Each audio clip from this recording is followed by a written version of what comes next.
अस्सलाम वालेकुम, welcome to self planting. आज जैसा कि आपके सामने पटूनिया के फ्लावर्स मौजूद हैं और मैं इसके देख रही थी, मैं इसको पानी देने आई तो मुझे दिखाई दिया कि इसके काफ़ी सारे सीड जो हैं वो भी तैयार हो सकते हैं। तो आज का जो मेरा टॉपिक है वो पटूनिया के सीड कलेक्टिंग के बारे में ही है कि हम किस तरह से इजीली अपने घर में इसके सीड कलेक्ट कर सकते हैं, क्योंकि अब तो मार्केट भी बंद है और काफ़ी ज़्यादा जो है मार्केट से आपको प्रॉब्लम हो जाएगी और आप नहीं ख़रीद पाएंगे। तो ये बेहतरीन मौका है कि आप अपने घर में आसानी से पटूनिया के सीड कलेक्ट कर लें। तो इस तरह से ये अपनी भरपूर फ्लावरिंग भी कर रहा है और इसके साथ साथ अपने सीड भी तैयार कर रहा है। तो मैंने इसको ग्राउंड में लगाया हुआ है। अगर आपके पॉट में है या फिर आपने ग्राउंड में लगाए हुए हैं, कहीं पे भी लगाए हुए हैं, तो इसके साथ साथ ही मैं आज आपको दिखाऊंगी कि अपने सीड किस तरह से तैयार करता है और हम इनको किस तरह से इकट्ठा कर सकते हैं। तो बहुत ही आसान है। इससे पहले मैं काफ़ी दफ़ा ट्राई करती रही कि मुझे पटूनिया के सीड जो है वो दिखाई दें और मैं उनको कलेक्ट कर लूँ, लेकिन मैं हमेशा फ़ेल हो जाती थी। और अक्सर यही होता था कि उसको जैसे जैसे पानी देते रहते थे, उसी तरह ही ये सारे जो सीड हैं वो पानी के साथ बह जाते थे। तो आज मैं आपको बताऊंगी कि इसके सीड जो हैं जब वो लगते हैं तो फ़ौरन ही आप अगर उसको निकाल लें तो वो बेहतरीन टाइम होता है, क्योंकि अगर उसके बाद अगर आप इनको नहीं कलेक्ट करते तो वो ज़मीन में ही बिखर जाते हैं और डिस्कार्ड हो जाते हैं, यानी ख़राब हो जाते हैं। तो ये आपके सामने बहुत सारे फ्लावर्स हैं पटूनिया के और देख सकते हैं कि अभी आपको बिल्कुल भी दिखाई नहीं दे रहा होगा कि इसके अंदर सीड भी कलेक्ट हो रहे हैं, यानी सीड भी बन चुके हैं। तो किस तरह से ये अपने सीड बनाते हैं मैं आपको दिखा दूं कि इस तरह से जब ये इसके फ्लावर्स सूख जाते हैं, ये आप देख सकते हैं कि ये सूख गए हैं। ठीक है, आपने इन फ्लावर्स को निकाल देना है। तो इसके अंदर एक छोटा सा इस तरह से आपको ग्रीन कलर का छोटा सा एक बॉल सा दिखाई देगा।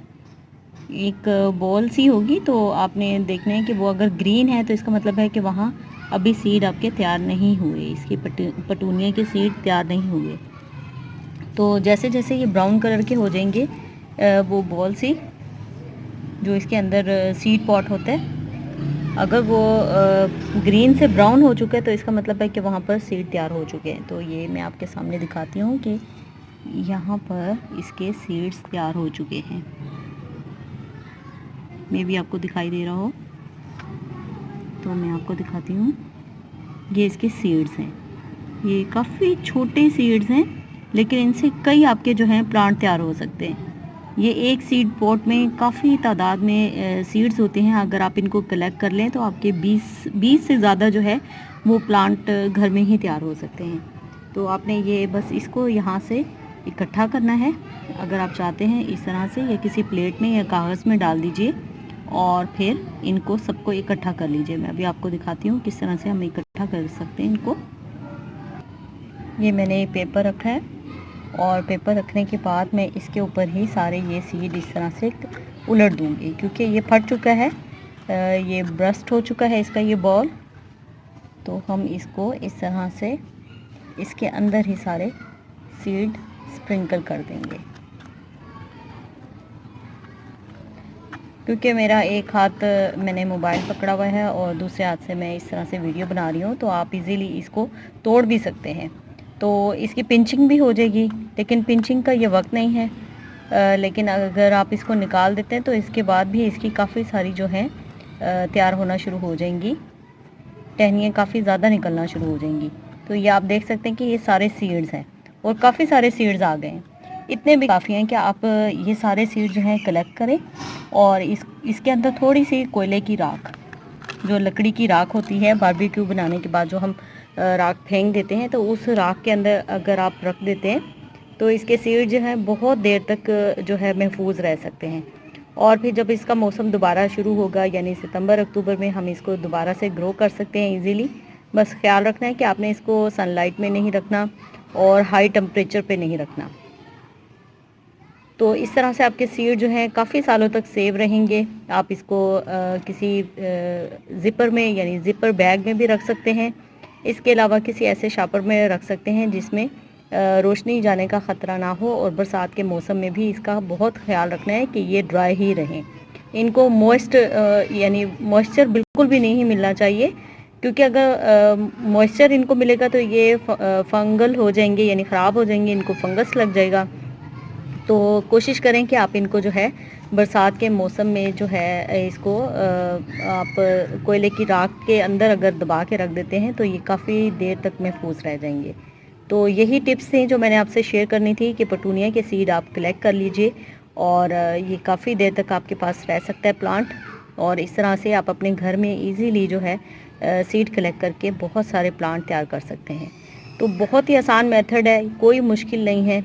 आप बस इस तरह से चेक करते जाएं, जहाँ पे भी आपको इस तरह से कोई सीड पॉट नज़र आता है तो आप जल्दी से उनको इकट्ठा कर लीजिए, वरना कुछ दिनों के बाद ये होता है कि ये सारा जो है सीड इस तरह से निकल कर खुद ब खुद गिर जाता है। ये आप देख सकते हैं कि अभी भी यहाँ पर काफ़ी सारे सीड जमा हैं। तो एक ही सीड पॉट के अंदर बेशुमार जो हैं वो सीड्स होते हैं।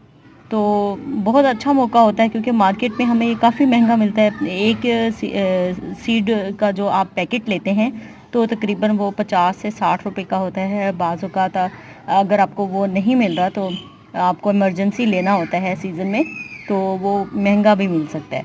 और उसमें से कुछ प्लांट जो है वो निकल आते हैं, कुछ जो है वो ख़त्म हो जाते हैं, यानी वहीं पे ही डेड हो जाते हैं। तो क्यों ना हम खुद ही अपने घर में इस तरह से अगर सीड पॉट देख रहे हैं तो उनको कलेक्ट कर लें। आसान है, बहुत ही आसान मेथड है।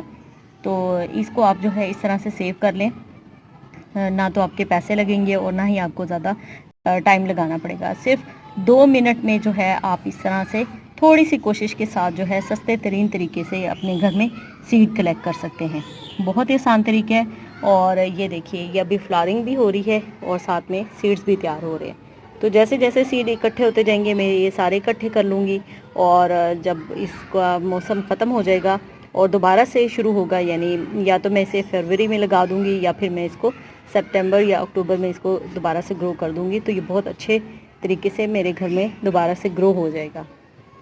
तो आपने मुझे बताना है कि आज आपको पटूनिया के सीड कलेक्टिंग की एपिसोड कैसी लगी। आपने मुझे लाइक करना है, मेरे चैनल को सब्सक्राइब करना है और मुझे बताना है कि ये तरीका आप भी कर सकते हैं इजीली। तो किस तरह से आप करेंगे, और मेरी वीडियो को शेयर कीजिए। अगली वीडियो के लिए अल्लाह हाफ़िज़।